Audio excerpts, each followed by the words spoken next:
पता है कि हमारा सिंहासन पाना चाहते हैं। बस एक ही उसको समस्या है कि हमारा सिंहासन न छिन जाए हमसे।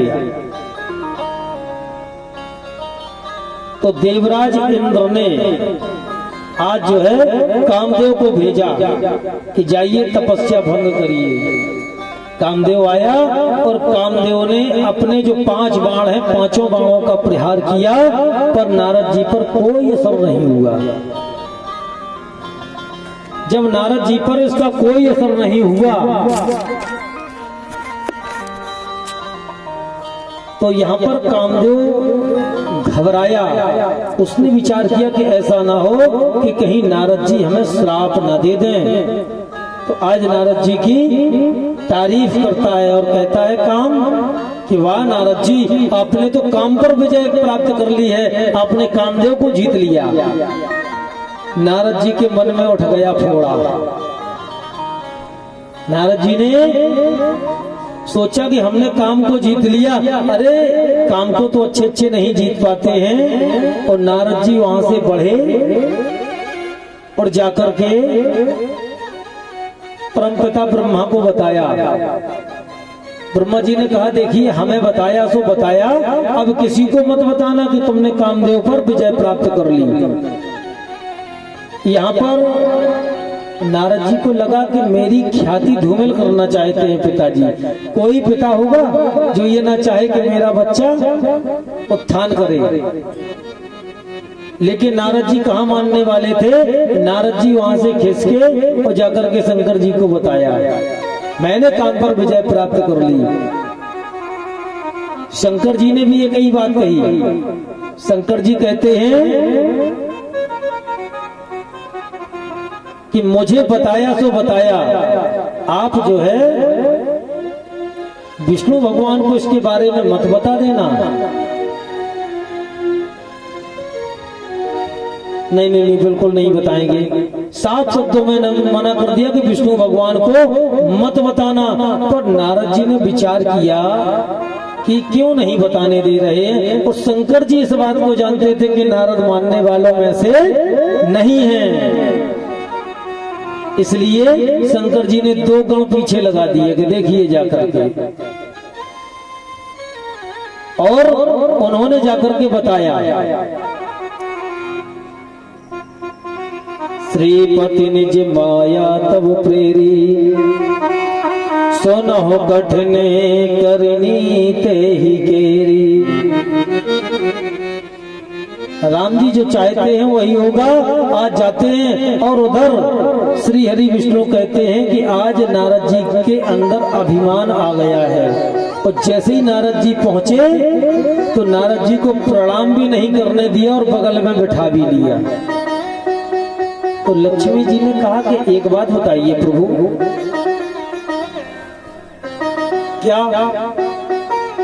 आपने इनका अभिमान भंग किया है कि अभिमान को बढ़ाया है? क्यों आपने प्रणाम भी नहीं करने दिया, बगल में भी बिठा लिया, आखिरकार अभिमान को बढ़ाया ही तो है। श्री हरि विष्णु कहते हैं कि डॉक्टर 2 प्रकार के होते हैं। एक डॉक्टर के पास में जाओ और आपको छोटी सी बीमारी है, अरे आपके ये फुड़िया हो गई है, अरे इसका इलाज कराइए। अगर इसका इलाज नहीं कराओगे तो ये बढ़ जाएगी और बढ़ करके ये और बड़ी हो जाएगी, कैंसर का रूप धारण कर लेगी और कैंसर हो जाएगा तो फिर पैर काटना पड़ेगा और ज्यादा बढ़ गया तो मर भी सकते हो। तो एक डॉक्टर ऐसा होता है। और एक डॉक्टर ऐसा होता है कि जब कैंसर है तो वो कह देता भैया थोड़ा सा है, ठीक हो जाएगा, कोई दिक्कत नहीं है। मानो एक डॉक्टर है कि वो कह रहा कि थोड़ा या तो पका होना चाहिए तब उसका ऑपरेशन हो, या उसको बैठने की दवा दे दो वो बैठ जाए। तो बोले नारद जी के अंदर एक फोड़ा उत्पन्न हुआ है, उस फोड़े को हमें पहले पकाना है, जो कि दोबारा से ऑपरेशन करने पर कोई दिक्कत ना हो। तो फोड़ा को पका रहे हैं और कहा कि आपने तो कामदेव पर विजय प्राप्त कर ली। बोले हाँ, यही तो बताने आए थे। वाह, नारद जी से हाथ जोड़ करके कहा, वाह, आज तक कामदेव पर कोई विजय प्राप्त नहीं कर पाया और आपने काम को जीत लिया। जाइए, शील निधि नाम का एक राजा है, उसकी पुत्री विश्व मोहिनी का विवाह है, वह करना चाहता है अपनी पुत्री का विवाह। उसके यहाँ आप जाइए, उसकी हस्तरेखा देख करके आइए। नारद जी गए किस लिए? हस्तरेखा देखने। और शील निधि की जो पुत्री विश्व मोहिनी आई तो पकड़े हाथ और देखें चेहरा, सब भूल गए। मोरे हित हरि समय नहीं को, यही अवसर सहाय सोई हो। विचार किया कि मेरा इससे विवाह हो जाए तो कितना अच्छा होगा, हमारा इसके साथ में विवाह हो जाए।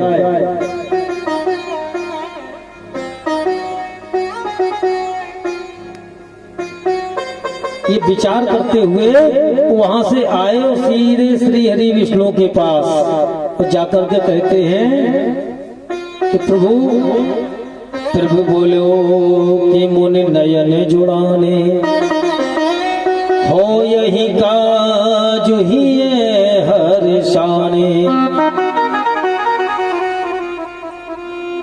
प्रभु मुझे काम आ गया है, एक काम आ गया है। हाँ, अरे कल तो आपने काम को जीता और आज काम आ गया है। हाँ बोले, काम आ गया है। क्या काम आ गया है बताइए? बोले, अपना रूप मुझे उधार दे दीजिए। अपने रूप देव प्रभु,